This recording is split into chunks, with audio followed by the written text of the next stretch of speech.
오늘 저는 사도행전 1장 6절에서 11절 말씀을 가지고 이렇게 제목을 붙였습니다. 갈릴리 출신들이여 라고 제목을 붙였습니다. 우리나라 분들이 만나면 제일 먼저 물어보는 게 나이죠. 그렇죠? 첫 번째로. 특히 이제 조금 언성이 높아지면서 조금 분리해서 좀 싸울 것 같으면 나이가 몇이요? 이거부터 이제 시작하죠. 왜냐하면 나이가 좀 많으면 좀 이길 수 있을 것 같으니까. 그 다음에 친해지는 사람들에게 두 번째로 질문은 고향이 어디요? 그거예요. 그죠? 고향이 어디야? 그래서 제가 예전에 있던 교회에서 시장에 성도님이 정육점을 하시는 성도님이 계셨습니다. 근데 그 아내 되신 분은 저희 교구 분이시고 남편은 예수님을 믿지 않았어요. 그래서 그분을 참 전도하기 위해서 저도 거기를 시장 중간에 있었는데, 시장이 되게 큰 시장입니다. 중간에 계셨는데 이제 신방을 자주 갔습니다. 그리고 왔다 갔다 많이 했었고, 그러다가 제일 처음에 그때 신방 갔을 때 어떤 일이 있었냐면, 그 아내 되신 성도님이 저를 이제 그 남편분한테 소개시켜 준다고 우리 목사님이야 하고 이렇게 소개를 시켜줬어요. 그래서 저도 인사를 하고, 그분이 약간 좀 정말 죄송한 말씀인데 약간 조직처럼 생기셨습니다. 덩치도 있고 얼굴도 까마시고 그래서 언뜻 보면 좀 겁나는 그런 분위기셨는데, 그런데 그분이 이제 이렇게 인사를 통성명을 하고 어느 교회 목사입니다 인사를 나누고, 그러다가 혹시 고향이 어디시냐고 저한테 물어보는 거예요. 아니, 형제들 이야기가 나와서 저희 형님들이 다 강원도에서 태어나셨습니다.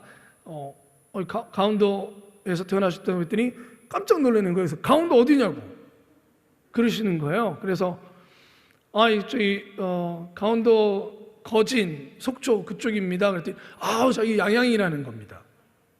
그랬더니 근데 저는 강원도가 아니라 저는 서울에서 태어났어요. 저희 형님하고 누나들만 강원도에서 태어나고 부모님이 서울 올라오셔서 저희가 태어났거든요. 그러니까 저는 그래도 이래봬도 죄송합니다, 인천에 왔는데 서울에서 태어났어요. 그런데 그 말할 틈이 없었어요. 틈이 없어가지고 나 양양인데 동생이네 이렇게 나오시는 거예요. 근데 그 말하는데 그 순간에 저는 서울에서 태어났고 이걸 말을 못 하겠던 거예요. 마치 그 드라마에서 나오는 것처럼.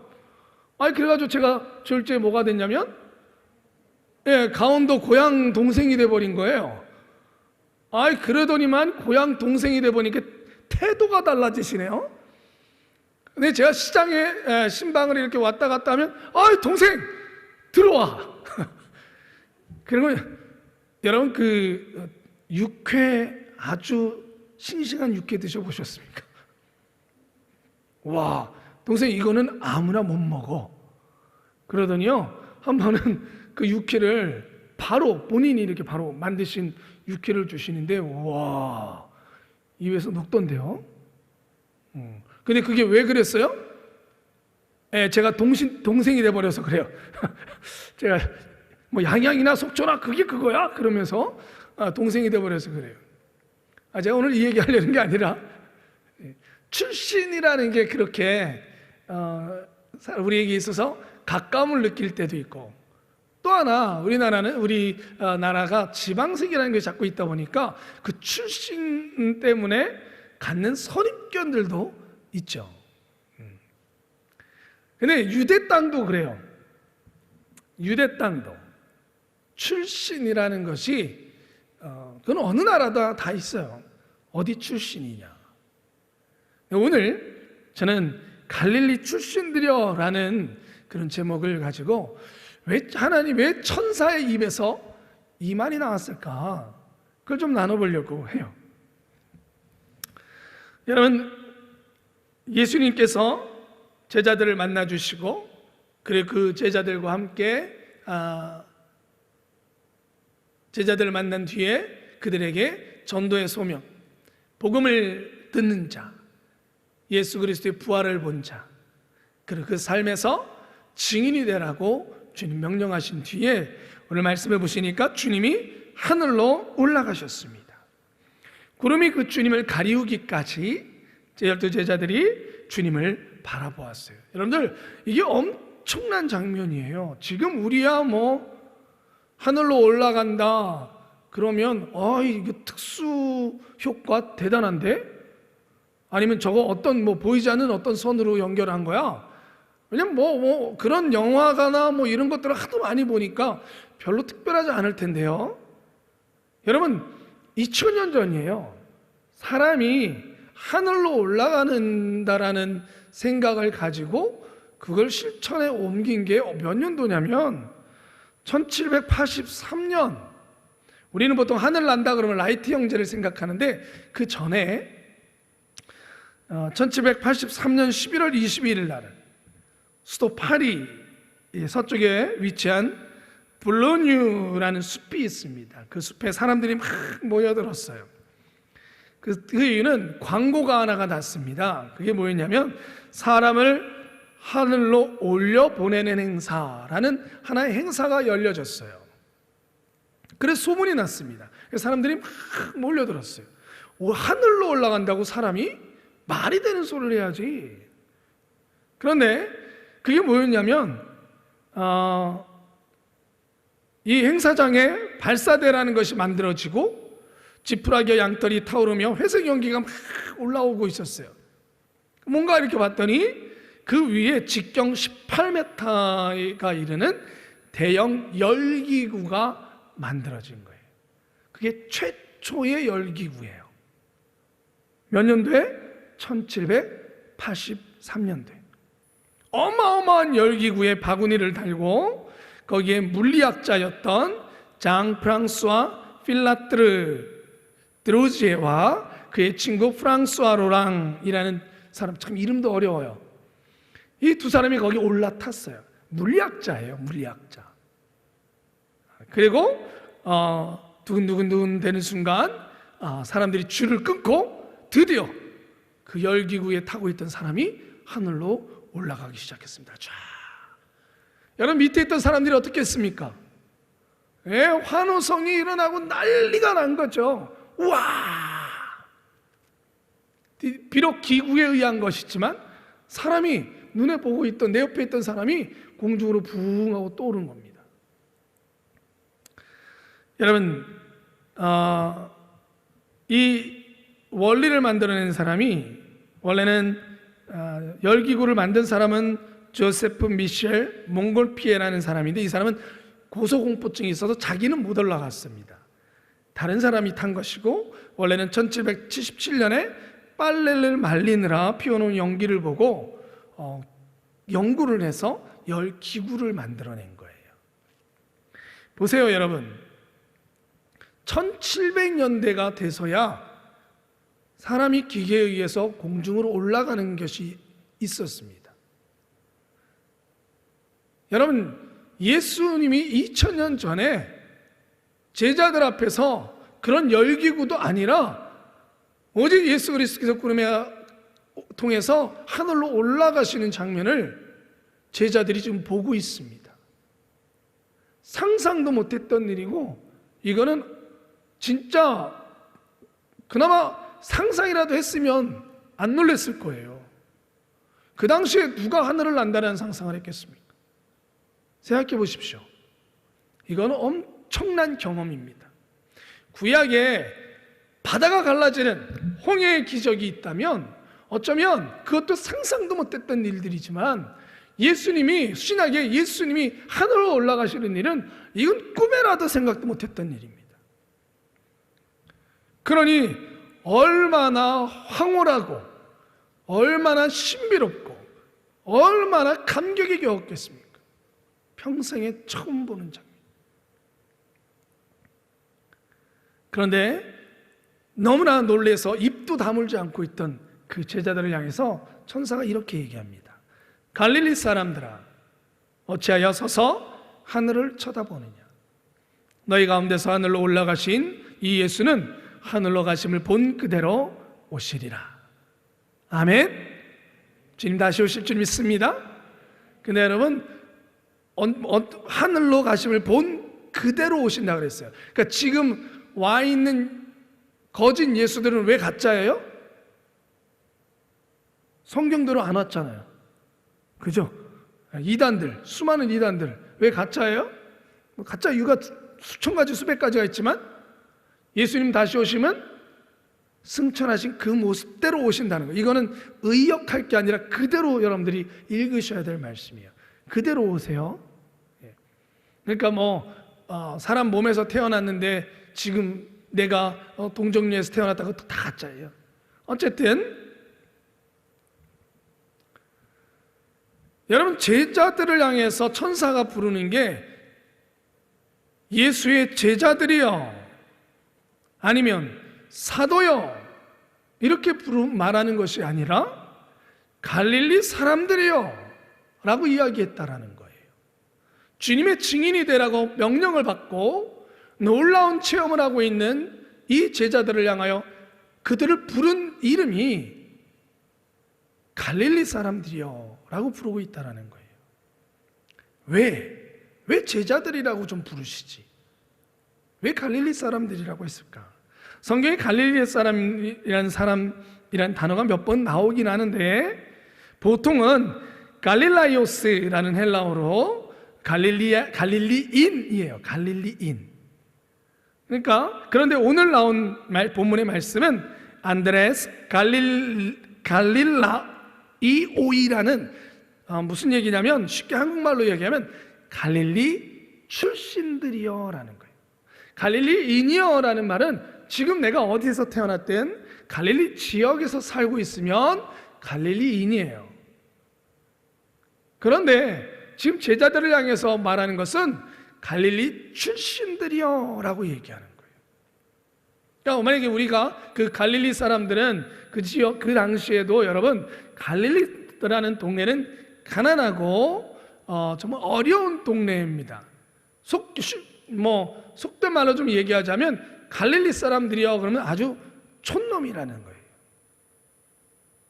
그런 통칭이에요. 어떻게 잘못 들으면 기분 나쁠 수 있는 말이에요. 그런데 왜 천사는 갈릴리 출신들이요 라고 이야기했냐라는 거예요. 오히려 더 자긍심을 갖도록 예수의 제자들이요 라고 하신다던가, 진짜 사도들이요, 아니면 복음을 들고 가는 자요, 이렇게 이야기를 해준다면 얼마나 자긍심도 생기고 정말 그 엄청난 장면을 보면서 얼마나 또 힘이 나겠습니까? 그런데 막 그 황홀경에 젖어 있던 제자들을 향하여 그 마음을 바닥으로 뚝 떨구는 말을 하는 거예요. 갈릴리 출신들이에요. 굳이 가난한 동네 사람들이라고, 굳이 어려운 동네 사람들이라고 그 출신을 말할 이유가 어디 있냐라는 거예요. 3, 4년 전에 유명한 우리나라의 소위 얘기하는 스카이 대학, 그런 대학교에 유행처럼 번진 것이 있는데 그게 뭐였냐면, 그 유명한 대학교에 그 유명한 의대니 이런 유수한 그런 학과, 소위 전국 1% 드는 아이들, 그 아이들이 대학교에서 어떤 유행이 있었냐면 고등학교 자켓을 만들어서 입는 유행이 있었어요. 대학교 안에서. 그 무슨 얘기냐면 그 고등학교가 어느 고등학교, 소위 특수고등학교, 과학고, 외고, 그런 학교 학생들이 자기네 학교 그 어느 과학고등학교, 서울과학고등학교, 세종과학고등학교, 그 고등학교 마크를 뒤에다가 이름을 새겨서 그 자켓을 입고 다니는 거예요. 왜 그러겠어요?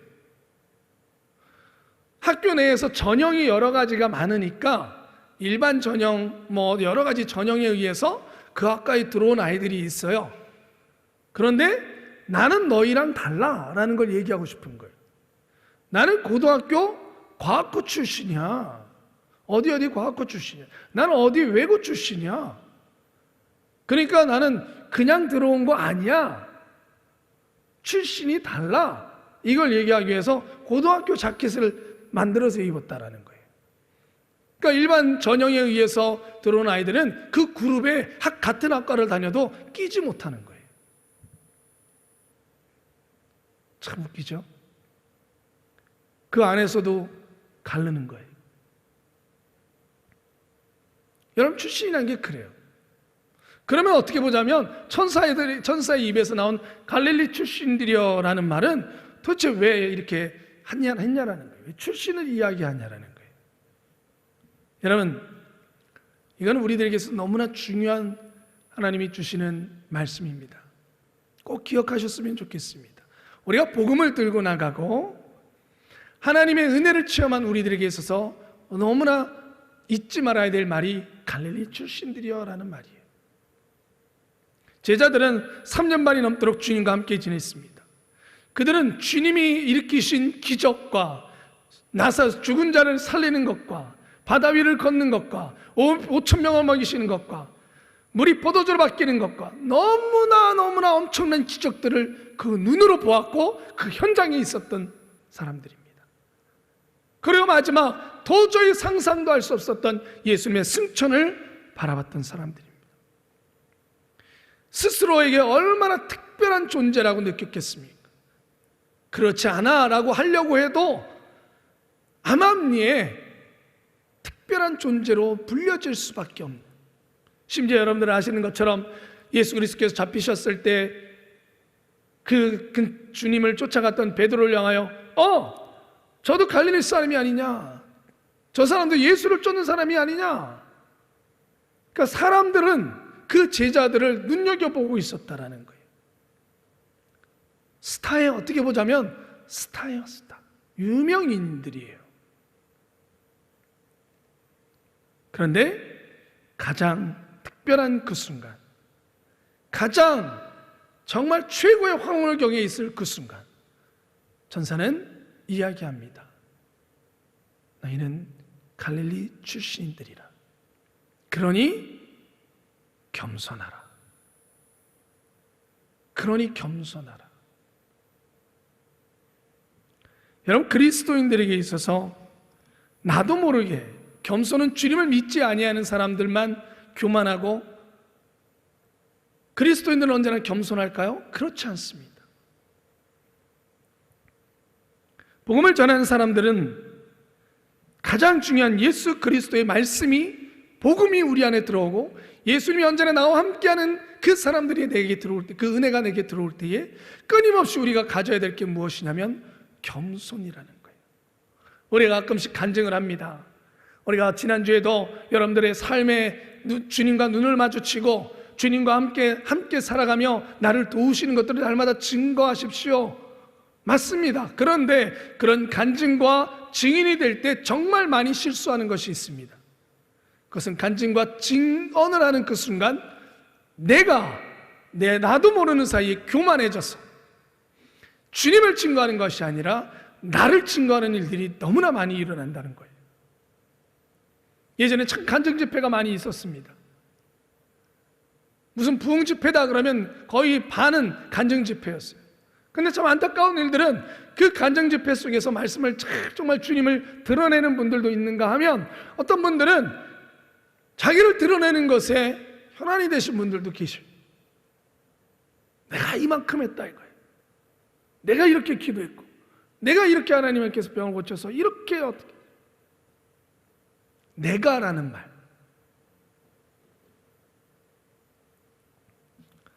한 여성도님이 계셨습니다. 제가 존경하는 이재철 목사님한테 편지를 썼던 한 분이 계시는데, 이 한 여성 성도님이 목사님께 편지를 쓰면서 남편에 대한 얘기를 했습니다. 본인의 남편은 너무나 교회 안에서 열심을 다하는 남편이래요. 남편은 주일 성수를 한 번도 빠진 적이 없고, 매일같이 새벽 기도를 나가고 교회 안에서 봉사하고 정말 헌신적이고 열심이고 성경도 정말 많이 읽고, 교인들은 그 남편을 향해서 어떻게 저렇게 좋은 믿음을 가진 분이 계신가 하고 누구나 할 것 없이 칭찬했다라는 겁니다. 그런데 집에만 오면 아내를 그렇게 때린다는 거예요. 심지어 딸 아이가 보는 앞에서도 엄마를 때린다는 거예요. 아내가 너무나 아이가 걱정되니까 남편한테 여보, 애가 보는 앞에서는 그러지 말라고 하는데 야, 너보다 똑똑해 얘가. 그러면서 때린다. 얘는 상처받지 않아. 직장생활도 열심히 한다는 거예요. 출세를 위해서 열심히 일한다는 거예요. 그런데 집만 오면 모든 화풀이를 그 아내한테 다 하는 거예요. 딸아이는 그런 아빠를 보면서 자라나면서 남자에 대한 혐오증에 걸려서 자기는 결혼하지 않을 거고 자기는 혼자 살 거라고 남자 혐오증이 걸려버리고 말았어요.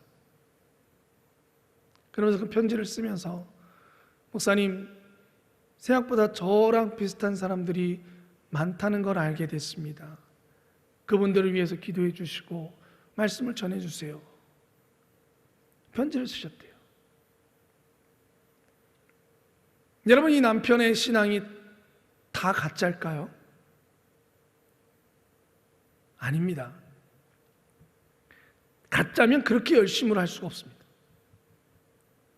새벽기도, 말씀도 열심히 읽고 그렇게 존경과 사랑을 받는 예수님의 사랑을 경험해 본 적이 없다면 그렇게 할 수 없습니다.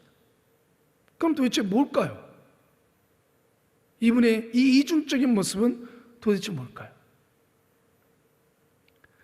가정에서는 왜 달라질까요?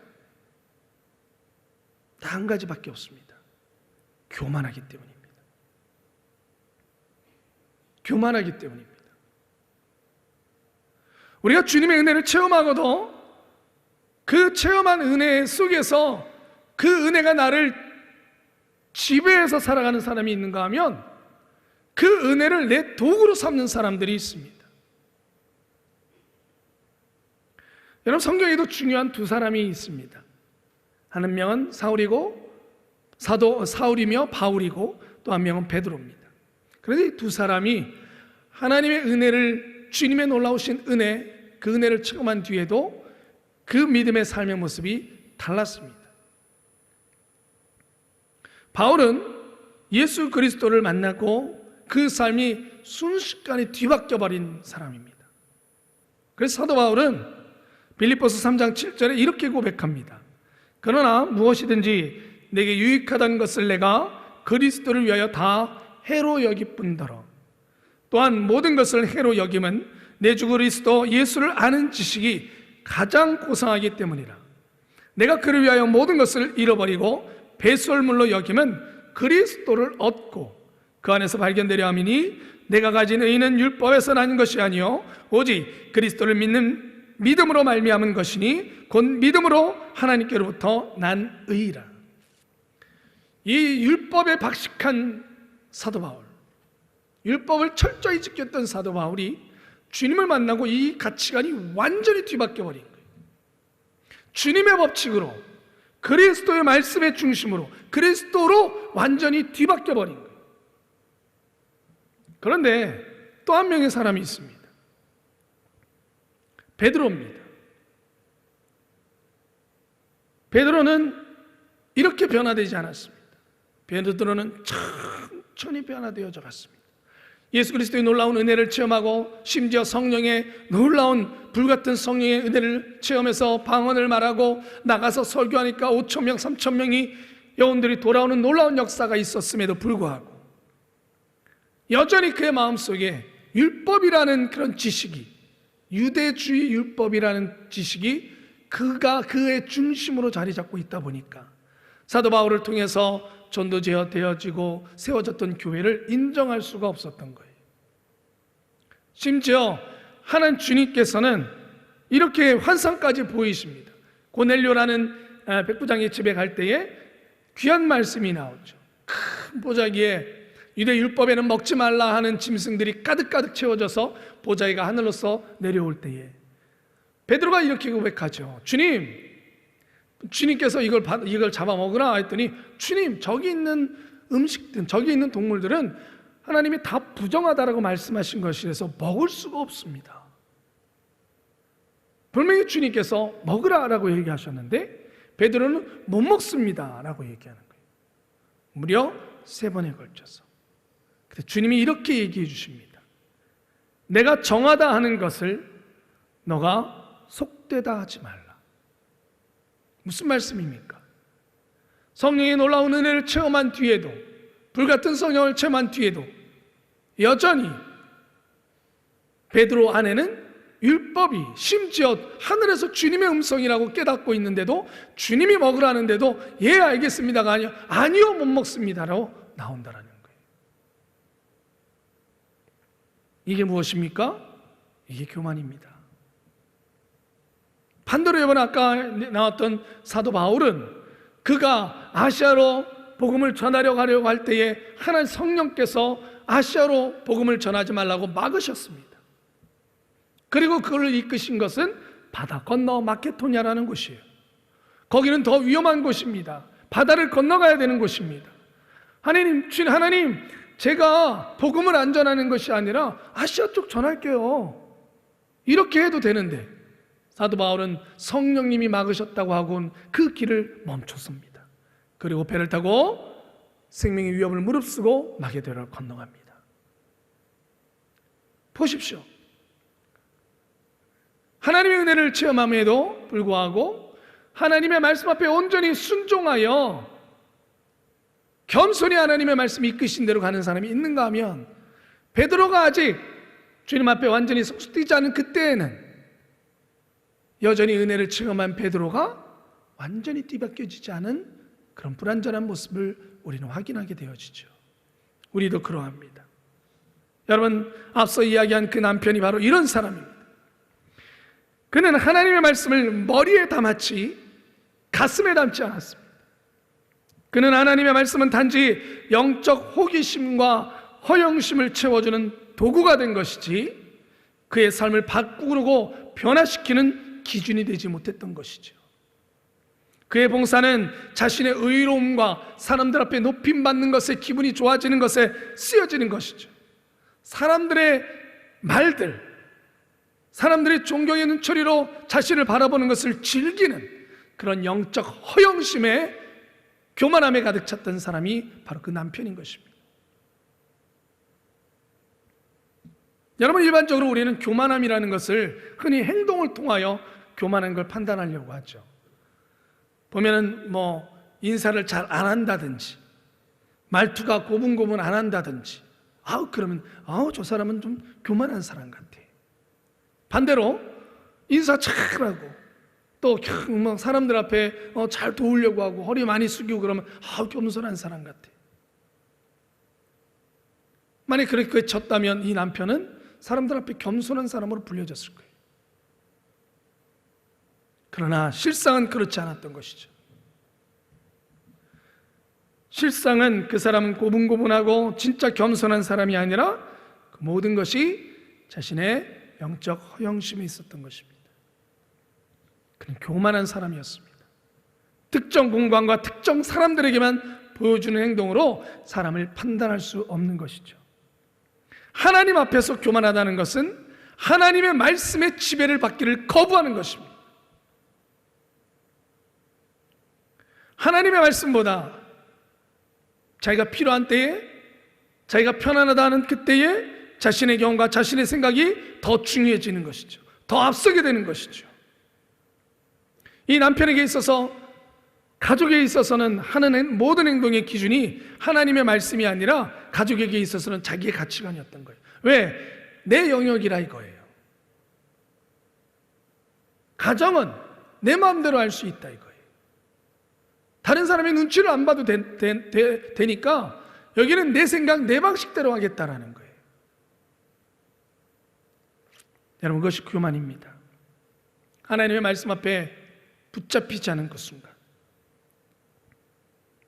특히 여러분, 우리가 좀 생각해 봐야 될 것이 있습니다. 부끄럽지만 교회 안에 여러 가지 조직이 있습니다. 교회 안에 여러 가지 봉사를 하다 보면 여러 부서들이 많이 있습니다. 봉사와 선교의 부서. 그러다 보니까 여러 사람이 있다 보니까 거기에 리더자를 뽑기도 하죠. 문제는, 안타까운 것은 그 자리에 앉으면, 누군가에게 뭔가를 지시할 수 있는 자리, 뭔가를 얘기할 수 있는 자리, 그 자리에 앉으면 사회에서 쓰던 방법을 가져오는 거예요.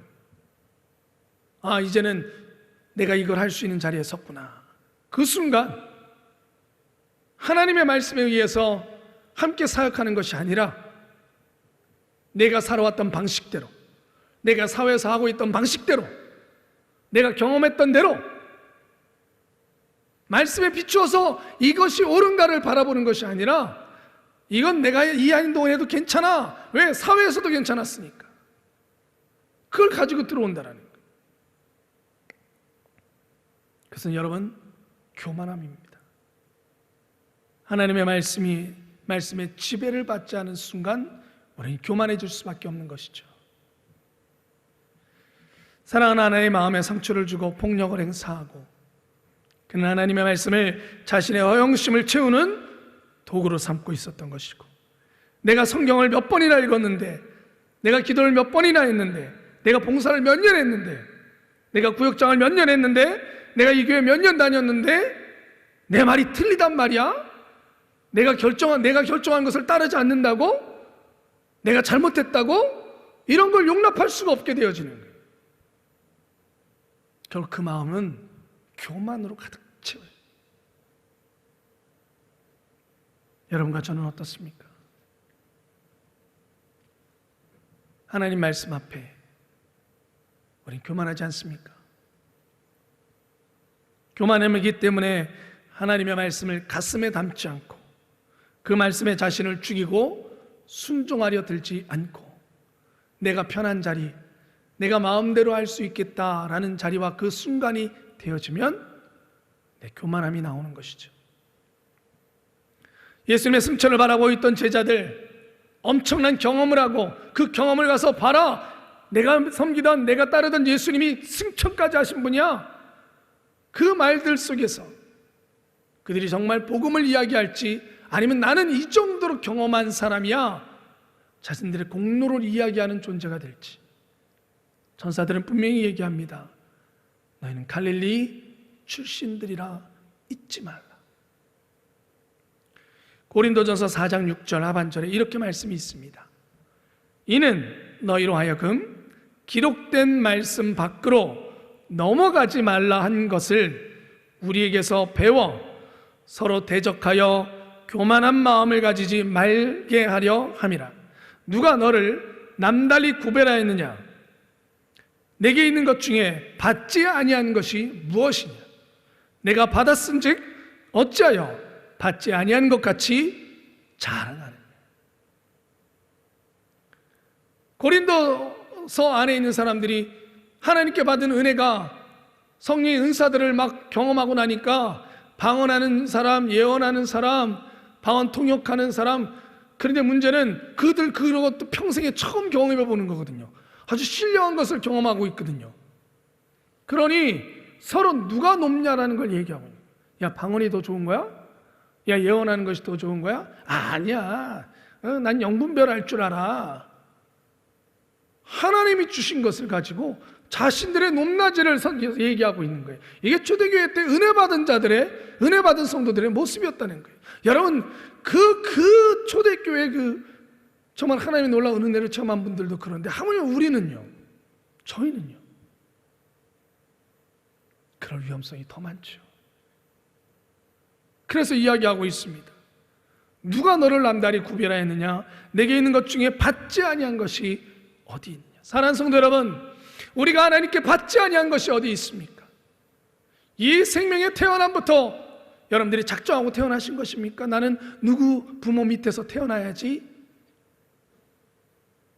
생명부터 마치는 그 순간까지, 태어날 때도 아무것도 없이 태어났습니다. 갈 때도요, 아무것도 없이 가지 않습니까? 하나님은 깨달으라는 겁니다. 시작과 끝까지, 마지막에 그 순간까지 우리가 이 땅에서 누리고 있는 모든 것들은 하나님께서 우리에게 주셔서 우리가 누리는 것이지, 우리의 능력과 마땅히 받아야 될 것들을 받아 누리는 것이 아닙니다. 그러니 우리는 자랑할 것이 없는 것입니다. 그런데 사단은 끊임없이 우리에게서 그것이 네 것이다. 움켜쥐어라. 너가 가져라. 너가 누리라. 그 말에 속지 않기를 주님의 이름으로 축원합니다. 사랑하는 성도 여러분, 우리는 아무것도 없었어요. 교회 역사 가운데 부끄럽지만 갈릴리 출신이라는 이 말을 잊어버리고 하나님께서 로마라는 그 엄청난 제국의 교회가 공인된, 교회가 그 나라의 종교가 된 이유로 오히려 박해가 있고 곤란과 어려움이 있을 때는 정말 목숨을 걸고 주님을 믿으며 주님을 따르던 그 카타콤에서 예배드리던 그 신앙인들이 로마라는 나라의 국교가 돼버리고 나니까 그때부터는 타락하기 시작해요. 교만해지기 시작했어요. 그 많은 경험과 많은 하나님의 은혜들이 자신들의 권세와 힘을 나타내는 것으로 바뀌어지기 시작했어요. 교회가 하나님의 은혜를 나누고 가난한 자와 약한 자들과 함께하는 것이 아니라 신비스러운 종교로 바뀌어버리고 말았어요. 어느 교회가 더 신비로운 일들이 많이 있느냐? 어느 교회가 기적들이 더 많이 일어났느냐?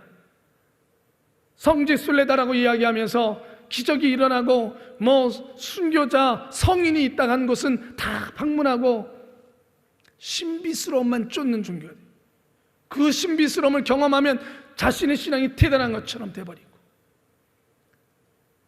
하나님이 교회의 참된 이 목자로서 더 낮은 자로서 섬기라고 발을 씻기라고 세웠던 교황은 오히려 권세를 자가 되어버려서 힘과 권력을 쟁취하기에 바쁘고, 그 암흑시대에 하나님께서는 결국 다시 말씀으로 돌아가자, 그래서 사람들을 일으키셔서 마틴 루터를 중심으로 종교개혁을 일으키시고 타락한 교회가 하나님의 말씀으로 돌아오게 하기 위해서 종교개혁을 통해서 다시 이 개신교를 하나님께 예배할 수 있는 교회를 다시 일으키셔 세우셨던 것이죠.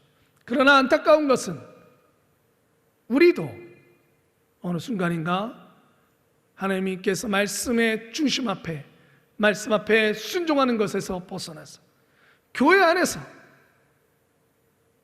우리의 교만함이 하나님 말씀보다 위에 서는 일들이 일어나기 시작한 거죠. 개신교 안에서도 정치적인 교회들이 생겨나기 시작하고, 말씀 앞에 순종하는 것이 아니라 직분 앞에 순종하는 그런 일들이 일어나고, 교만함의 행동들이 하나님 말씀보다 위에 서려는 것들이 일어나고 있지는 않습니까? 남이 그럴 것을 우리가 바라볼 것이 아니라 오늘의 나만을 우선을 바라볼 수 있기를 바랍니다. 그래, 누가 그래 누가 그래가 여러분들 생각하지 마시고, 나는 정말 이 순간에도 내가 하나님의 말씀 앞에 순종하려 드는가? 아니면 하나님의 말씀은 내게 도구가 되고 있지는 않은가? 사랑하는 성도님들, 제자들을 향한 갈릴리 출신들이여 라고 말씀하신 천사의 외침을 우리 가슴에 울리게 하기를 간절히 축원합니다. 내가 중심이 되고 말씀을 나를 유리하게 만드는 도구로 사용하는 그런 교만함 앞에 무릎 꿇지 않기를 바랍니다. 언제나 나의 영적 유해를 위해 많이 알고 많이 경험했고 많이 봉사했고 많이 성경을 읽었으니까, 그러니까 내가 아는 방식이 언제나 옳고 내가 아는 말은 바르다라고 생각하는 그것이 말씀 앞에 비춰볼 수 있기를 주님의 이름으로 축원합니다.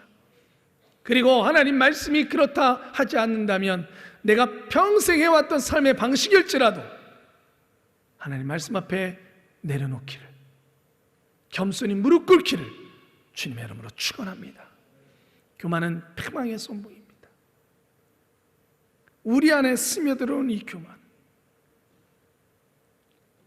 복음을 들고 나가야 될 제자들에게 승천하신 주님, 천사들을 통하여 첫 번째로 하신 말씀은 잊지 마라, 너희들은 갈릴리 출신들이니 언제든지 겸손하라. 하나님 말씀 앞에 순종하라. 저와 여러분들이 이 한 주간을 살아가는 중에도 이 갈릴리 사람들이라는 이 말씀이 제 가슴 안에 경종이 되어지기를 원합니다. 주님이 이렇게 말씀하셨습니다. 심령이 가난한 자는 천국이 저희 것입니다. 여러분과 제가 이 말씀을 누릴 수 있기를 주님의 이름으로 축원합니다. 기도하겠습니다. 오늘 이 시간에 주님께서 성령님을 통하여 여러분과 저에게 주시는 이 말씀이 하나님의 뜻을 여러분들 각자 개인에게 또 성령께서 주셨을 텐데, 이 말씀을 들으면서 결단한 것이 있다면 여러분들이 입술로 기도할 때 고백하십시오. 그 고백한 대로 성령님이 또 이끄시고 도우실 것이고, 그 열매가 여러분들에게 참된 행복이 되어질 줄 믿습니다. 우리 주님의 이름 3번 부르며 오늘의 말씀에 받은 은혜를 결단하며 고백하겠습니다. 주여!